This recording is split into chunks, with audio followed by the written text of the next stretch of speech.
يعني احنا اتعلمنا الوطنيه من التعليم، يعني ايه وطن، يعني ايه بلد، يعني ايه انتمائنا للقوات المسلحه والجيش المصري. اتعلمنا دوت من خلال التعليم. احنا تمام. دلوقتي في اطفال صغيره طالعه مش حابه البلد من المعاناه اللي بيشوفوها طب احنا ما اختلفناش من اجهزه الدوله. احنا يعني بعض الناس شايفه كأن النظام رافع شعار ضد الشعب المصري، شعار يعني بيقول له يلا يا الرحيل التام يا الموت الزؤام، كأن الشعب المصري محتل أشر.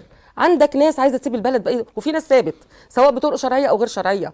دي معلومات حقيقيه من الناس في الشارع وفي كل مكان، واقارب وجيران، ناس شباب عايزين يعني ينتموا لجنسيات اخرى اجنبيه غير مصر، حتى لو كان فيها تنازل عن جنسيتهم المصريه. وده خطر، ده خطر. لما ننبه ليه نبقى احنا عملاء وخونه وموجهين.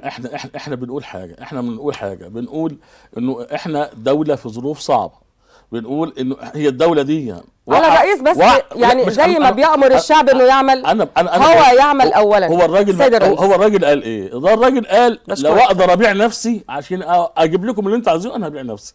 ده ما تتقالش. يعني دي الكلمه دي انا ضد انه يقولها، وضد انه اي رئيس مصري يقول الكلمه دي تماما. ما هو ده خطاب، ايا كان مين هو الرئيس مصر. خطاب يا فندم. لكن ده ضد. انا بقول ناس شايفينه خطاب هتلر. لا انا اعلان الديكتاتوريه في البلاد.